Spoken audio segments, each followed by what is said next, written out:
Shubor nakaslem jong unongsan Hima.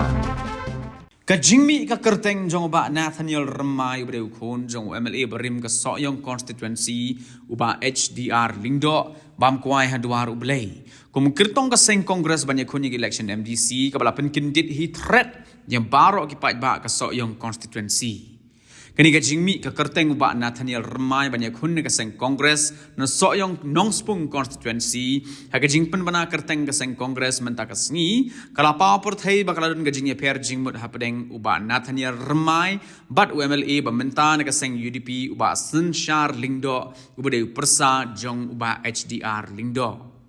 Kumban chupen kin mau ka jingbam la ka UDP ha Soyong constituency ban penbenay ukurtong ha ka wat ka beningkong kala abandai bu MLA ka UDP ba menta uba Senshar Lyngdoh udon ka Jingiapher Jingmut bat ubakha Nathaniel Ramai. Kat kum ka khubor ka balayo alum kani ka Jingiapher Jingmut kala sedang mental kum ba katuk ni benai hadin bala job uba Senshar Lyngdoh ya election MLA ha Soyong constituency hosnam arajar arpulai. Kumban penkin maru uba Nathaniel uday uway uba hakmat man kershan uba Senshar ka babaro ha Soyong kitip ya kum uba pop Henry ka Jingmi ka kerteng uba Nathaniel Ramai ha ka thup jong ka seng kongres ban Ïakhun ya election MDC kala penkin dit threat ya baro.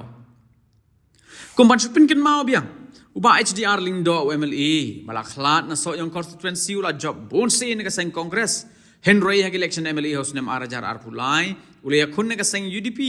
Henry shwa bandai ka snithep vote ula khlat no bada ka jaka jong uba HDR Lyngdoh la penyeng bujli no yo persa jong uba Senshar Lyngdoh haba unong san Hima ula persang manwa jingtip ya ka Jingiapher Jingmut uba Nathaniel bat uba Senshar shim leyo.